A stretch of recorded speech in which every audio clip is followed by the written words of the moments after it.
Olá, bem-vindo a mais um vídeo. Meu nome é Adolfo Clay e peço que você curta e compartilhe esse vídeo. Ele é de extrema importância para o conhecimento e para a informação das outras pessoas, ok? Peço isso encarecidamente, né? Para ajudar a gente no nosso trabalho. Bom, eu quero trabalhar com vocês essencialmente o que foi o processo de helenização e como ele afetou os judeus do primeiro século, né? Mas para isso a gente precisa entender o que foi o processo de helenização e até que ponto isso influenciava na vida dos judeus do primeiro século. E por que isso é interessante a gente saber? Primeiro porque começa com a Bíblia, com o Novo Testamento, sendo escrito nesse idioma, na língua grega. Então a gente tem que entender por que o Novo Testamento foi escrito em grego e não em aramaico, né? Porque existe um conjunto de pessoas que acreditam que o Novo Testamento todo tenha sido escrito em aramaico. Alguns apontam apenas para o Evangelho de Mateus e tal. E talvez o Evangelho de Mateus você tenha alguma questão, mas não tem nenhuma cópia em aramaico. Mas eu não quero discutir isso. Eu quero trabalhar com vocês o pano de fundo e o processo helenístico que levou o Novo Testamento a ser escrito. E é isso que eu quero trabalhar com vocês. O que acontece? Deixa eu explicar para vocês. Isso é história. Quando Alexandre o Grande ele se torna imperador da Macedônia, ele se torna rei da Macedônia, o pai dele, Filipe II, morre. O pai dele, Filipe II, já tinha unificado algumas cidades e estados da Grécia. Alexandre o Grande tinha crescido na cultura, ele foi aluno de Aristóteles, né? Então ele era alguém que conhecia a cultura grega, né, através de Aristóteles, né, ninguém menos do que Aristóteles. Então ele começa um processo de dominar o mundo todo. Tipo assim, simplesmente o cara pega, junta o exército dele, invade o Egito, invade a Palestina. Palestina é o nome que os romanos deram, então eu estou cometendo um nome anacrônico aqui. Ele invade a Pérsia, declara guerra com a Pérsia, vence a Pérsia, entendeu? E ele se torna rei do mundo todo. E nesse processo, Alexandre o Grande, ele leva a cultura que ele tinha para esses outros povos, para o Egito, para a Pérsia. E essa ação de levar essa cultura não só a língua, mas a cultura também, no ano 323 a.C., 330 a.C., que é o período em que Alexandre vive, ele viveu 11 anos mais ou menos, ele leva essa cultura. E esse processo é chamado de helenização. O que é helenização? A Grécia, aquele conjunto de cidades-estados, né, a gente chama hoje de Grécia, né, aquelas ilhas e tal, norte da África, costa da Turquia, sul da Itália, isso era chamado de Hélade, né, Hélade. Então, Hélade dá a ideia de helenismo, né? O que acontece? Desse período de 323, 330 a.C., você vai ter a língua grega e a cultura grega sendo espalhada para o mundo todo. Então, o modo de ver grego passa para outras culturas. E o grego também sofre influências, e aí é criado o chamado grego koiné. O período de helenização mundial é o período que o grego koiné reina. Entende? Então o que acontece? Quando Alexandre o Grande morre, seus 4 generais comandam aquele antigo império, né, estendido, né, um fica com o Egito, outro fica com a Pérsia, outro fica com não sei o que. O que acontece? Ainda assim a cultura estava entrelaçada, a língua estava entrelaçada, tá? Tanto que você tem judeus no Egito, e o foco é falar dos judeus, né? Você tem os judeus no Egito fazendo uma tradução do hebraico para o grego. Por quê? Porque eles no Egito estavam mais habituados a lidar com a cultura grega. E quando a gente sai do Egito, então aí você tem uma tradução conhecida como Septuaginta, né? A Septuaginta ela é feita em 200 ou 300 anos antes de Cristo, né? No século II antes de Cristo. Então temos aqui a Septuaginta, que ou eles traduzem o Pentateuco e posteriormente outros livros, mas é um processo que devido a esse movimento cultural, esse helenismo, tá? E o que que acontece? Tem gente que vai dizer, mas os judeus falavam hebraico, aramaico. Vamos dar uma pausa e vamos para a história dos judeus. Para provar o que eu estou dizendo, eu não preciso nem pegar livro de história, é só você pegar a sua Bíblia e lê-la. Quando a gente lê o cerco babilônico, né, os judeus, eles vão para o cativeiro babilônico, né, isso aí começa no livro de Daniel. Depois de 70 anos, você tem o quê? Você tem os judeus voltando para Jerusalém.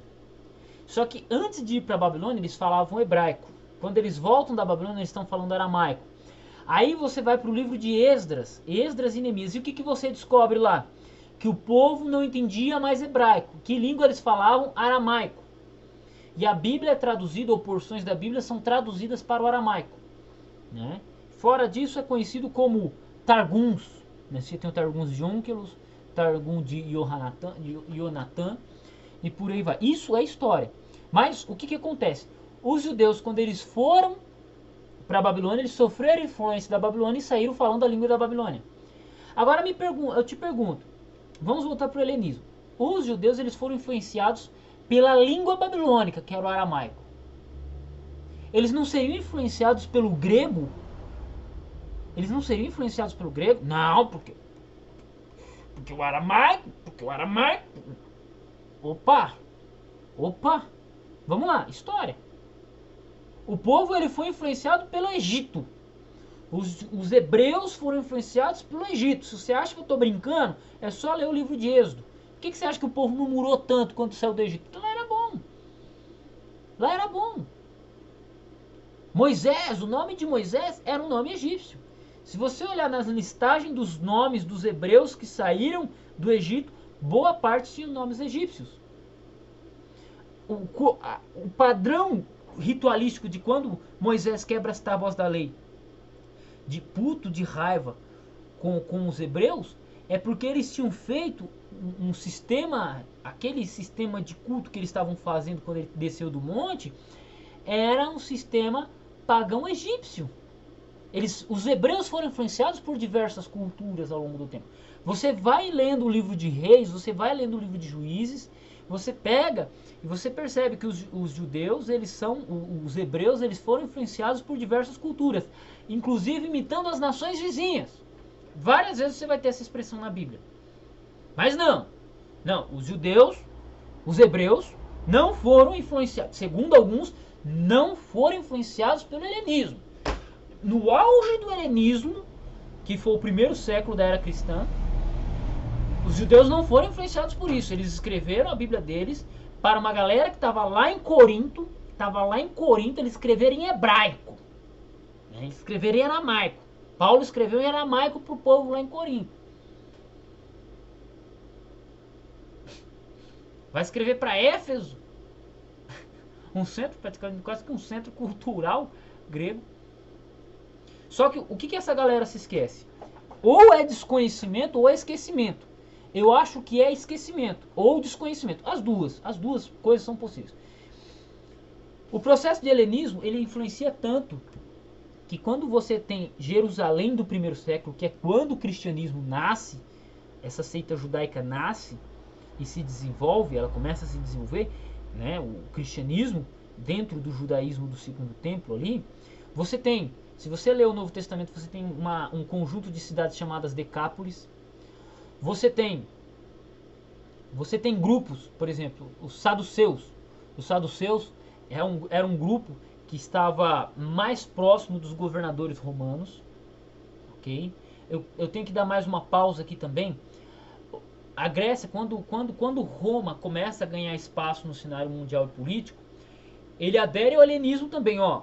A cultura grega e a língua grega ela ficou tão forte que até os romanos se curvaram a ela.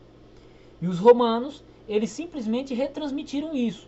Então os romanos foram reconquistando aqueles territórios que eram conhecidos, que foram dominados por Alexandre o Grande, sem fazer grandes alterações linguísticas, né? Os romanos falavam latim por natureza. Mas ainda dentro de Roma, Um pensador que quisesse ser conhecido mundialmente, ele tinha que escrever em grego, mesmo ele sendo romano, mesmo ele falando latim, ele tinha que escrever em grego, para você ver a importância da informação. Então, você chega na Palestina, você chega ali na Judéia, você chega em Jerusalém, você tem um monte de general romano, você tem um monte de gente romana lá, você tem uma grande passagem de pessoas, uma grande troca de pessoas. A própria Jerusalém recebia pessoas de várias nações, inclusive judeus e não judeus, né? Mas principalmente judeus na festa do Pentecoste. Você tem mais de 18 nações ou 19 nações, pessoas ali de 19 nações diferentes na festa de Pentecostes, né? E qual que era a língua que todos tinham em comum? O hebraico, o grego. O grego era a língua em comum. E não estou discutindo Atos 2, eu só estou ilustrando para você ler depois e prestar atenção nesses detalhes. Mas uma língua que era comum a todos eles, culturalmente falando, era o grego. O grego era o inglês da época. Não, Adolfo, mas todos eram judeus, então todos falavam hebraico. Se já no terceiro século, no segundo, terceiro século antes de Cristo, já começaram a traduzir a Bíblia para o grego, será que era o hebraico mesmo? Pode ser que sim, não estou negando isso. Tá? Mas uma língua fortemente influenciadora era o grego koine, ok? Então, o que acontece? Você tem, quando você vai para o livro de Atos, você tem uma treta entre judeus e helenistas. Existe uma discussão, o que é helenista ali? Era um convertido ao judaísmo ou era um judeu que tinha aderido à cultura helênica? Porque, cara, você tinha os dois. Você tinha gentios que se tornavam, aceitavam a fé judaica, a fé hebraica, né? Mas eles não deixavam de ser helenos, né? Não deixavam de falar grego por causa disso. Ah, não, agora eu virei judeu, agora eu só vou falar hebraico. Não é assim. Temos a Septuaginta de prova. Ou eram judeus que aderiram aos costumes, à cultura. Porque, assim, quando a gente fala de helenismo, é um hábito. Você tem a cultura, que é a literatura, a música, né, a retórica, né, o conhecer os filósofos gregos, e por aí vai. Paulo, ele era helenista. Paulo tinha um profundo conhecimento rabínico, né, judaico, estritamente judaico. Ele tinha um profundo conhecimento, mas ele também tinha um profundo conhecimento helenístico, né? Paulo, ele falava os dois idiomas, as duas culturas tremendamente grandes. 50 anos antes de Cristo, se eu não me engano, você tem Filo de Alexandria, que era um judeu importantíssimo, né? Flávio Joséfo escreve os livros dele, História dos Hebreus dele, em grego, né? Ou pelo menos as cópias sobreviventes que nós temos de Flávio Joséfo é grego. Eu não conheço nenhuma cópia do sobrevivente de Flávio Joséfo em hebraico. Pode ter sido que ele escreveu alguma coisa em hebraico, mas foi traduzido para o grego posteriormente. Ok? Então, o que acontece? Para você ver a influência que essa galera, né, que a cultura judaica sofreu, né, os hebreus sofreram. Dentro de Jerusalém você já tinha cidades com nomes gregos, entende? Outro fator como Jerusalém, se você olhar no mapa, é bem interessante. Se você olhar no mapa, cara, Jerusalém ficava a caminho da Babilônia, ficava a caminho do Egito, ficava a caminho da Síria. Qualquer um que desembarcasse em Jerusalém, então assim, era uma rota. Se você olhar, Jerusalém é uma rota onde que passa muita gente, entende? Isso é legal, tá? E isso é legal, isso é importante você conhecer. Porque quando você não tem essas ideias, você não tem essas informações, fica fácil acreditar, não, mas peraí, Paulo era judeu, os apóstolos eram judeus, então eles escreveram em aramaico, eles escreveram em hebraico. Não, no período em que o Novo Testamento começa a ser escrito, você já tinha muitos gentios convertidos ao cristianismo. Gentios convertidos. E qual línguas eles falavam? O grego. Éfeso, Corinto. Veja, Éfeso, Corinto, Roma. Todas as cidades que eu estou mencionando aqui, elas são cidades que ficavam num ponto de vista mais helênico da coisa. Corinto era uma cidade portuária, coração da Grécia. Roma, sede do Império Romano, né? Entende? Então, não faria muito sentido eles escreverem em aramaico, por exemplo, Paulo escrevia em aramaico, para uma galera que morava em Corinto. Não, Adolfo, mas ele está escrevendo para judeus.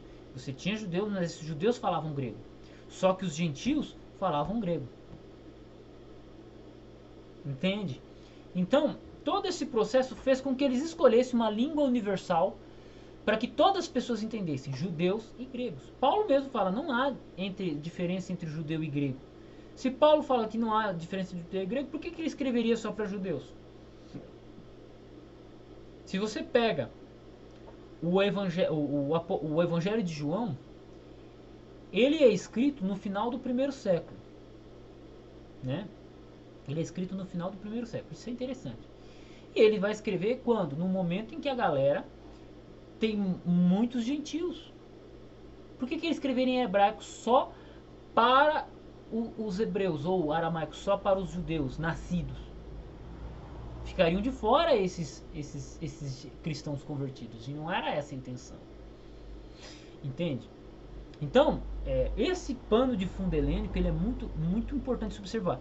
Uma coisa que eu acho legal, tem um livro aqui que é a tradição judaico no período bizantino. Aqui, a tradição judaico-grega no período bizantino. Esse livro aqui, se você ler ele, você vai descobrir que os judeus foram fortemente influenciados pelo helenismo. Ele é um resumo de todo o livro. De tudo que eu disse aqui está nesse livro aqui, né? Ele vai te dar essa ideia. Então, os judeus eles sofreram influência helenística. Só que tem gente que chega hoje acha que os judeus não sofreram. E eles sofreram, tá?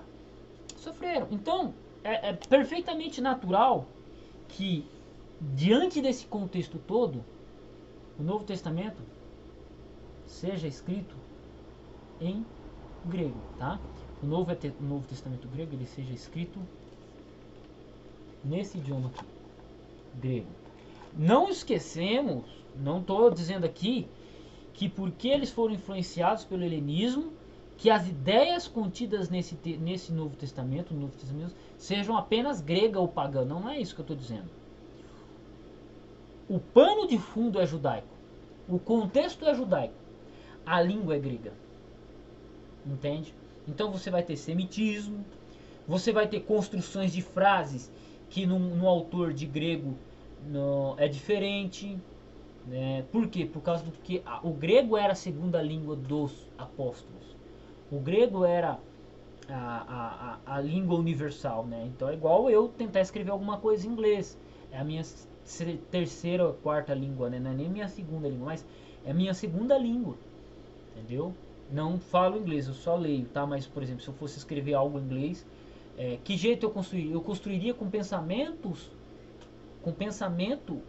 de brasileiro, porque é um brasileiro falando inglês. As palavras são em inglês, mas o pensamento é brasileiro. Entende? A mesma coisa ocorreu com o Novo Testamento grego. O Novo Testamento ele foi escrito na língua grega, mas o pensamento é judaico. As discussões são judaicas. E se você acha que eu estou errado, então você tem que ler Tiago capítulo 1, que ele já fala as 12 tribos dispersas. 12 tribos do quê? 12 tribos israelitas. Se você pegar os 4 evangelhos, estão discutindo a vida de quem? De Jesus, que era um hebreu que viveu no primeiro século da nossa era, um judeu. Entendeu? Se você pegar o Apocalipse, Paulo fala assim, olha, aqueles que se dizem judeus e não são, mas são da sinagoga de Satanás. Então, todo o Novo Testamento, ele é escrito num pano de fundo judaico. Né? Ele tem a mentalidade judaica por trás. Isso nós nunca vamos negar. Também buscamos o aramaico por trás do texto grego. Né? Não negamos isso. Não, nenhum trabalho acadêmico nega isso, né? Que eu conheço. Né? Todos os textos que os caras vão fazer exegese do Novo Testamento faz análise do texto grego, mas depois se busca a possível fala, as possíveis palavras em aramaico que poderiam ter sido usadas naquele momento. E até a ponte com a citação de Antigo Testamento, né, do Antigo Testamento, da Bíblia Hebraica e da Septuaginta também. Então, tudo isso é levado em consideração ao se analisar um Novo Testamento, né? Indo contra aqueles que acham que os judeus não sofreram influência helenística. Se o cara conhecer um pouquinho de arqueologia, ele vai ver que o negócio estava feio lá em Jerusalém, né? Se você pegar grandes historiadores, né, Filo de Alexandria e Flávio Joséfo, seus escritos estão em grego. E assim vai. Poderia ficar aqui horas e horas, mas eu estou aqui só para falar do helenismo dentro do judaísmo, ok? Deus abençoe seus estudos. Fica a dica também. Leia o livro de Macabeus. O livro de Macabeus, ele é excelente. Os Macabeus, eles brigaram, né, os judeus, eles brigaram contra Antíoco Epifânio, ok? Mas eles aceitaram a ajuda de Roma. Ué, mas eles não eram contra todos os estrangeiros? Não, eles estavam contra uma pessoa específica que era uma figura interessante. Mas os romanos também tinham uma influência helenística. Tanto Antíoco quanto os romanos, eles tinham influência helenística. A diferença é que um queria interferir demais na vida religiosa dos judeus. Então, é isso aí. Deus abençoe seus estudos. Se caso quiser aprender um pouquinho mais, na descrição do vídeo tem um link de um bacharel em teologia. E é isso aí. Deus abençoe. Tamo junto no campo de batalha.